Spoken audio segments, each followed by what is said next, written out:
Communiqué de la CDPABT. Position de la CDPABT sur la crise au Niger.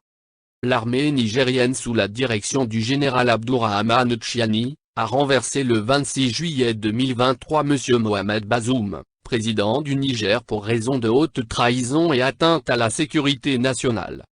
Elle a suspendu l'ordre constitutionnel et a mis en place un Conseil national pour la sauvegarde de la patrie, CNSP. Face à ce renversement, M. Emmanuel Macron, président de la France, a déclaré le 28 juillet que le coup d'État est parfaitement illégitime et profondément dangereux pour les Nigériens, pour le Niger, et pour toute la région. Il a ensuite organisé le samedi 29 juillet un conseil de défense, à l'issue duquel la France a entre autres suspendu ses aides au Niger. Toujours en réponse au coup d'État, la CEDEAO, à l'issue de sa session extraordinaire du 30 juillet à Abuja, a pris une batterie de sanctions contre la population nigérienne.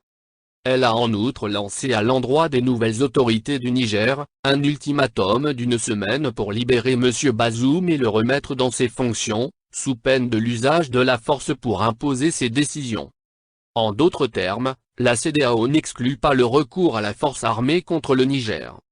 Mais les États du Mali, du Burkina Faso et de la Guinée se sont désolidarisés des décisions de la CEDEAO. Les deux premiers États ci-dessus cités, sont allés plus loin en déclarant dans un communiqué conjoint du 31 juillet, qu'ils considéreraient toute intervention militaire au Niger pour rétablir M. Bazoum, comme une déclaration de guerre à leurs deux pays. L'Union européenne à la date du 1er août, condamne le coup d'État et demande la restauration pleine et entière sans délai, de l'ordre constitutionnel.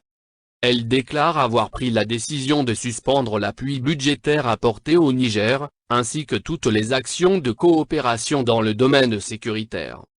Dans une tribune publiée dans le Washington Post le 3 août, le président déchu M. Bazoum appelle à l'aide de la communauté internationale, mettant en garde contre la menace grandissante du terrorisme et la présence grandissante de la Russie dans la région ouest africaine.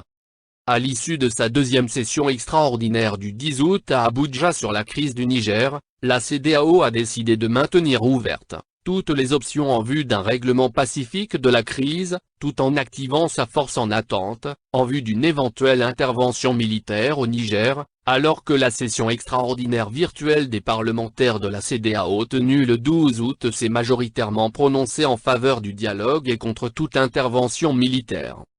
Devant toutes ces réactions des acteurs régionaux et internationaux, il y a lieu de chercher d'abord à connaître la position des Nigériens sur les questions concernant leur pays.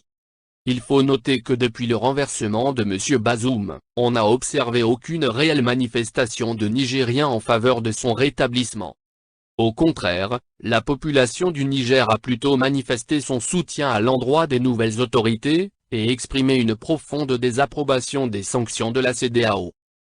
En outre, les peuples africains dans leur ensemble n'ont pas cessé depuis le 26 juillet 2023 d'apporter au peuple du Niger, un soutien sans condition à son combat en vue de la reconquête de la souveraineté du Niger et la dignité de la population nigérienne. Devant ces sanctions brutales et enfin illégales, et face à ces menaces sans cesse proférées par la CEDEAO de porter la guerre au Niger pour réinstaller M. Mohamed Bazoum au pouvoir contre la volonté du peuple nigérien, la CDPABT tient à faire connaître sa position comme suit. 1. Elle soutient le peuple nigérien en lutte pour sa libération, et l'équipe dirigeante actuelle au Niger. 2. S'élève contre les menaces d'intervention militaire, d'où qu'elles viennent. 3. Encourage les peuples nigériens, burkinabais, maliens et guinéens à poursuivre leur résistance aux forces rétrogrades. 4. Condamne les sanctions criminelles et les velléités d'intervention de la CEDEAO. 5.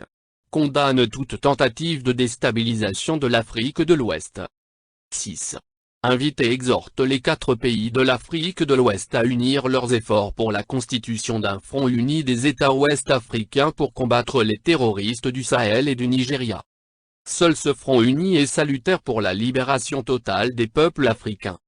Lomé, le 16 août 2023. Pour la CDPABT, son premier secrétaire, professeur, Goukonou.